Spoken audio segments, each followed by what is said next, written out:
Okay, welcome to the Denver Erlang and Elixir meetup. If you're watching on YouTube, my name's Michael Lubis, and this is for Monday, March 3rd, 2025. The meetup tonight is sponsored by Praxeal.io, which is a security company that helps developers with their work and making sure that it is safe to deploy on the public internet. If you're using Elixir, please check out Praxeal. The Elixir support is really the best you can get on the market, and I love working with customers that are using Elixir. So the main event for tonight, the title of the talk is Genetic Algorithms in Elixir, the search for the optimal Mario Kart setup by Kacper. I think everyone's very excited for this, so I'm going to stop sharing my screen and we're going to go over. Today I'm going to be doing a fun talk about genetic algorithms and the search for the optimal Mario Kart setup. So this talk was inspired by the Genetic Algorithms in Elixir book. I got this in the Elixir Humble Bundle a couple of years ago. It was written by Sean Moriarty. Really good book, really fun, lots of really good information in there. The examples are a lot of fun to work through, so I highly recommend picking this up if you haven't, giving it a go. If you have read it, some of this might be a little familiar. I have changed up some of the terminology and some of the code structure just to make it a little more easy to present in a sort of virtual setting. But the end goal, sort of the concepts, everything it's going to be the same. So we're going to arrive at the same solution. So to start, why don't we define what a genetic algorithm is? And a genetic algorithm is a type of heuristic search which simulates the process of natural selection in order to solve optimization or search problems. Now, that doesn't really give us too much information, so let's try and break this down into plain English.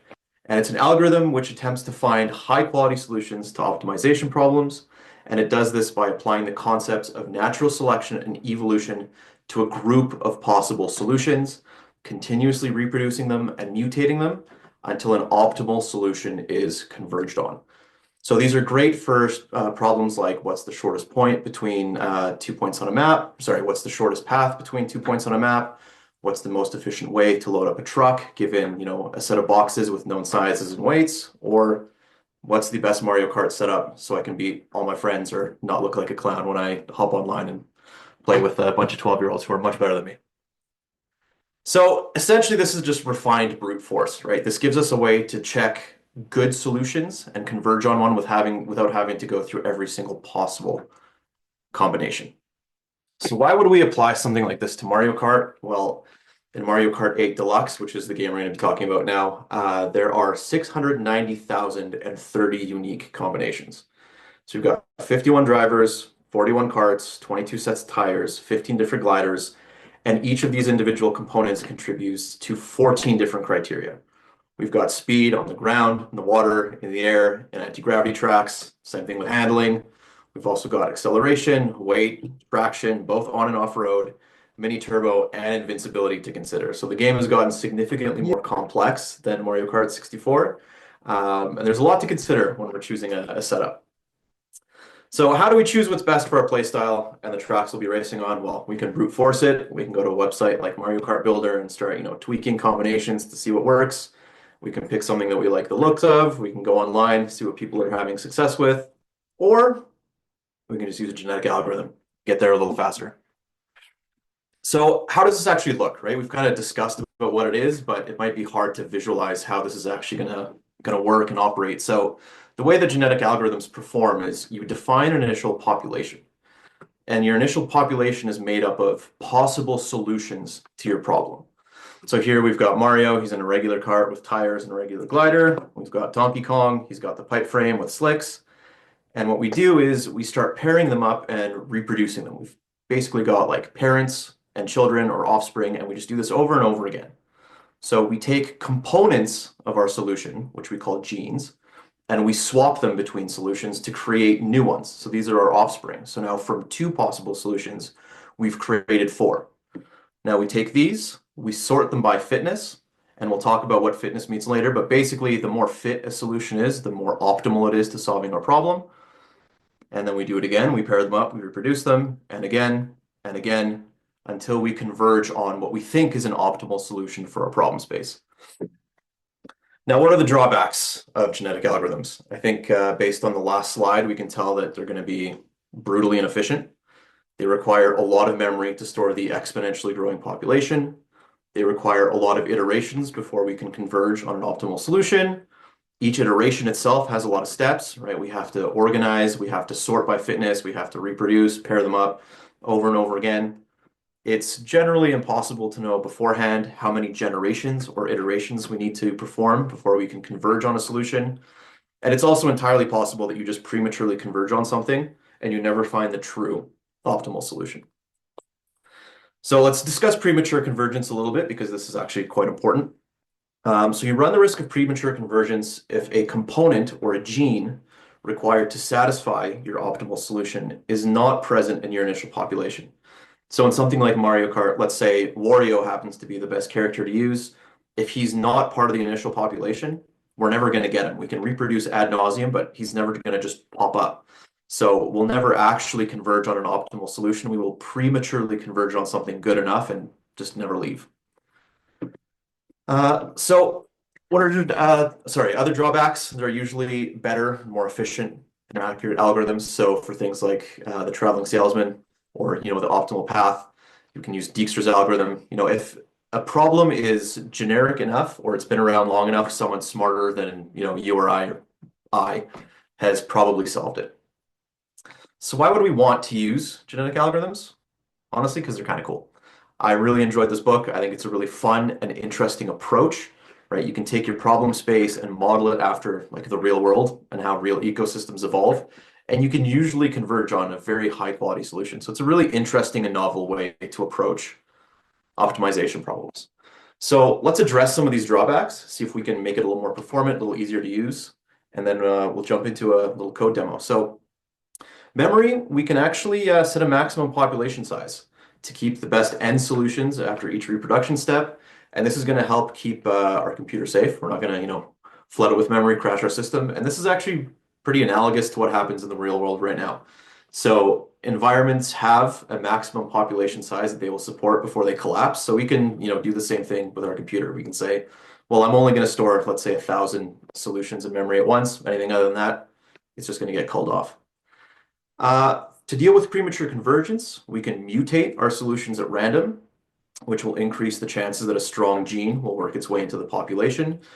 Now, this happens in the real world all the time. Genes mutate, they express new, maybe strong, maybe not phenotypes. This is how we can make sure that we can see every sort of possible combination that's strong without having to initialize every single population and hit a brute force approach. We can also nudge evolution into certain directions by adding boundary conditions. So in a Mario Kart, let's say like we don't like Bowser, we just don't want to use Bowser. We can cull off any solutions that contain Bowser. In a more real world application, if we're doing like a pathfinding algorithm for the best path between, points A and B on a map, let's say certain roads are closed due to an accident or to road maintenance or something, that can be a fatal gene. Any solution that involves that piece of road, we're just going to call that off. So this is pretty standard approach that we can take to keep us from prematurely converging on solutions. So how do we apply this to Mario Kart? Well, we need a couple things. First, we need a data model. This is going to represent combinations of components. We're going to call these components genes. So that's the driver, the cart, the tires, and the glider. We need some method by which we can rank these combinations, and that's what we're going to refer to as fitness. And then we just eventually need a way to simulate the reproduction and natural selection. So that's going to be like evolution, survival of the fittest. So pairing up strong solutions, swapping genes, and organizing them by fitness. So let's hop into a demo. I've got a little live book here. I've got some pre-compiled code with some helper functions. I've basically taken all of the component data, found it online, saved it into CSV so we can load it into memory and see how it works. But let's just jump into it and start building our data models. So we need to represent our data set up some way. We're going to call these genes. So we can define genes with a struct, something like we see here on the screen. We can encode the type, the friendly name, and attributes into a struct. So here, this would be like what a driver would look like, right? We've got Mario with his weight, his acceleration, everything else. And we can wrap this in a module and hit it with some convenience functions. So I've got this new function here, which will just make me a new struct. So let's compile this, and we'll see how it looks. So like I mentioned, I found a master list of all the components and their attributes. I've saved those into CSVs. I've got a convenience function running in the background that's going to help me load them. So why don't I just evaluate this and we can see what it looks like. So here I've just got a map of a bunch of lists. I've got all the genes saved into memory here, and we can use these to start building our population when we get to that point. So, for example, here we've got tires, the retro off-road, 3-weight, 3 acceleration, 3 traction, turbo speed, handling. It's all there for us when we need it. So now we can expand this and build our population members, which we're going to call solutions. Same thing here. I've got a module. I've got a struct. This is going to encode all the genetic information that we need. So we've got the age, the fitness, got the genes. So each solution is going to have one driver, one cart, one set of tires, one glider. I've got this new function that we can pass some genes to and create a new solution. Also got some helper function here to increase the age. And then I've got one here to list the genes of a solution. We're just going to use this later to sort of help visualize how reproduction and mutation are going to work. So let's compile this. And let's select some genes at random, initialize a new solution, and see what it looks like. So this is an example of what a member of our population or a solution is going to be. Right, we've got Peachette as the driver, we've got the plane glider, we've got the Tanuki cart for our cart, and off-road tires. So this is what a solution is going to look like. Pretty basic in-memory data structure. So it's looking pretty good, but the fitness is 0. That's obviously wrong. So let's define what this fitness criteria is going to be. And let's define a function that's going to take a solution, our fitness criteria, and calculate the solution's fitness based on that criteria. So the thing with games like Mario Kart is, optimal setup might be a little subjective.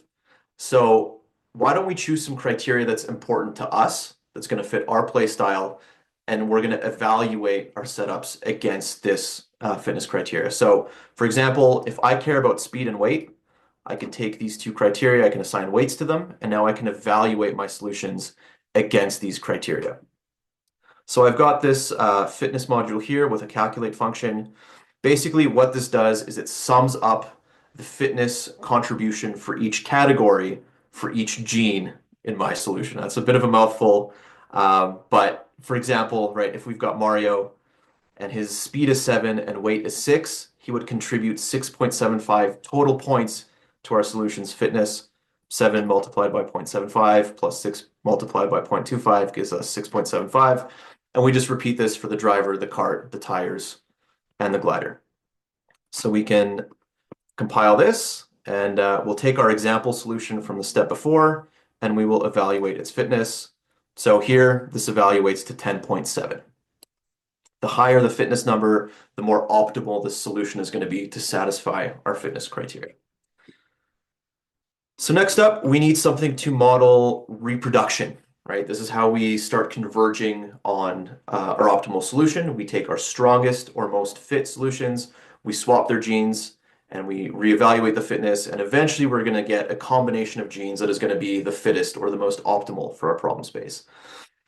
Now, there are many different reproduction methods that we can choose when we define our genetic algorithms, but in this case, we really only have 4 genes, driver, cart, tires, and gliders. So we're going to just choose a very simple reproduction strategy where we're just going to swap genes at random.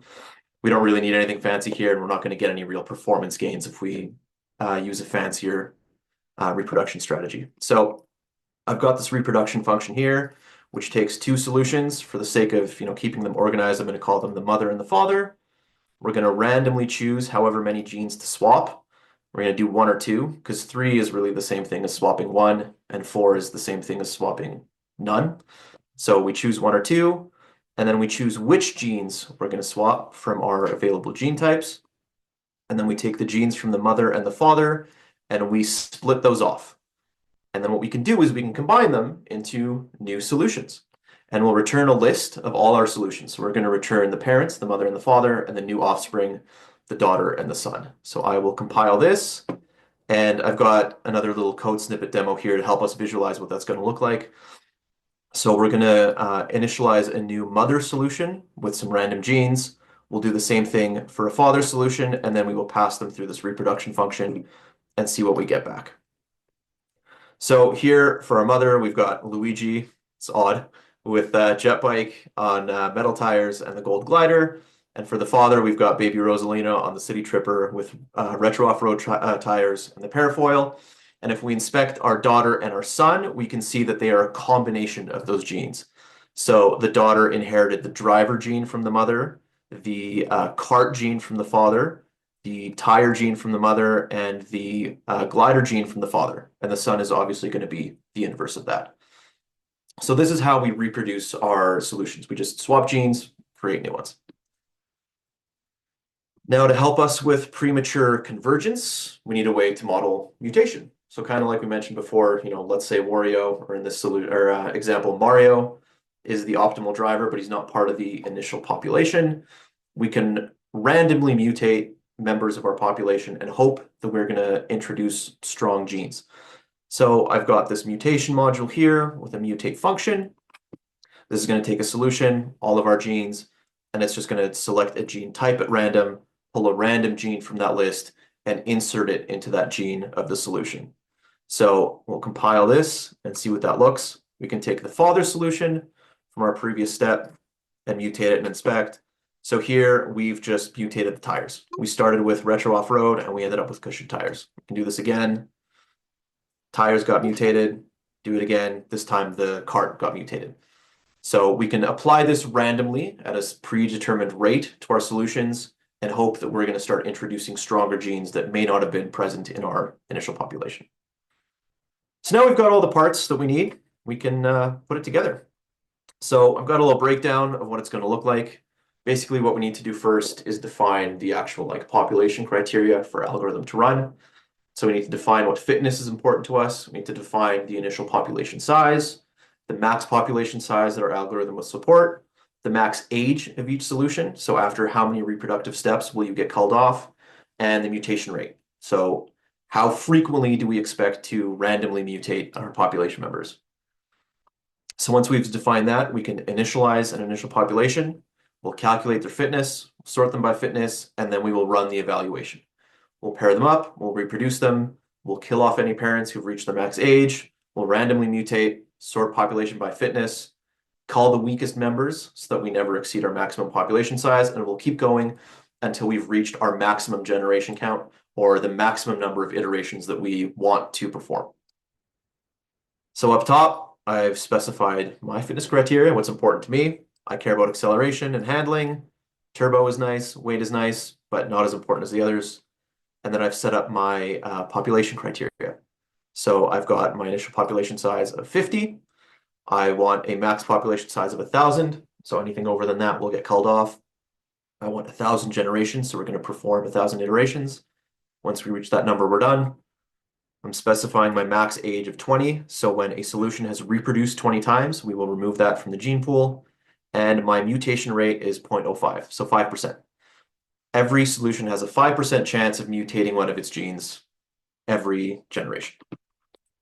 So I'm going to load my genes into memory, and I've got this run function, which does everything we've talked about. So it's going to initialize my population. It will sort them by fitness criteria, and then we will pull off the top solution off this list. And we are going to use this as our accumulator when we jump into our recursion as our best solution. So I've got this progress generations function, which is going to be my recursion. This is going to take my population list, my current generation, which is 0, and my best solution, and it's going to perform all of the steps that we've talked about above.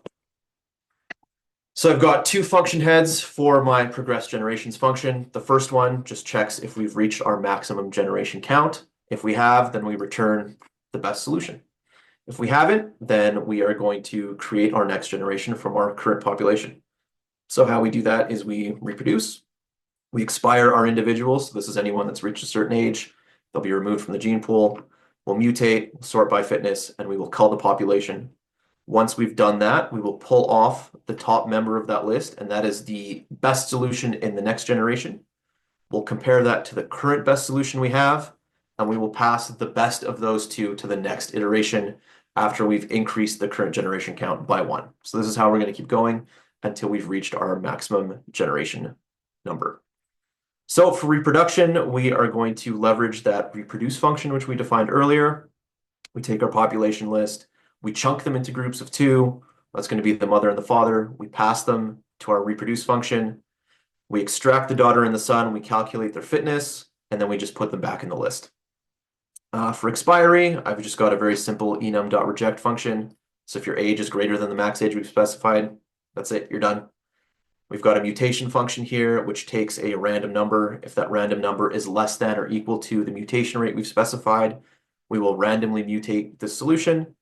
And then we've just got our fitness sorting and cull population functions. So pretty easy stuff. We're reaching out to an Elixir kernel functions a lot here.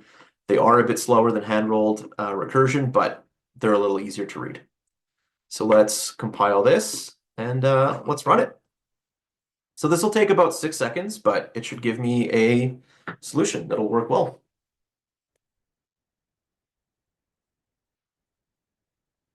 So here we go. I get back baby Rosalina in the Biddy Buggy, Bowser Kite, and the fitness is 17.85. Now, if I rerun this, I will probably get a different solution that will evaluate to the same fitness because all these components combined can evaluate to the same fitness. So let's run it again. And we'll see what we get.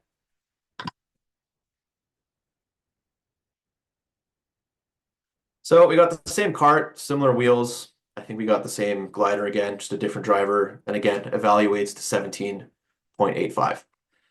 So now let's say that we don't care about any of this.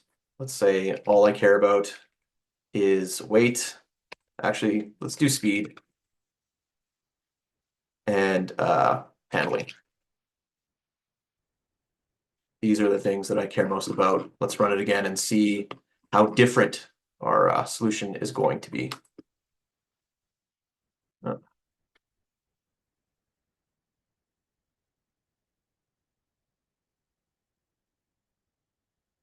I might have pasted something by accident. There we go.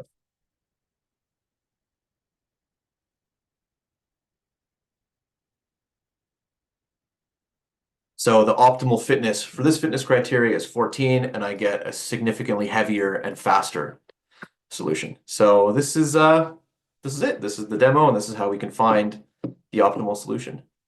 So one last thing I wanted to quickly talk about was efficiency. Is this truly better than brute force?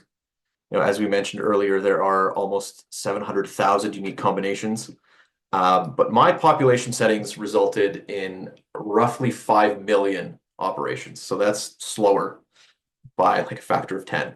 But the algorithm can achieve the same results with a max population of 100, max generation of 100, and the same initial population. So why don't we just demo that and see?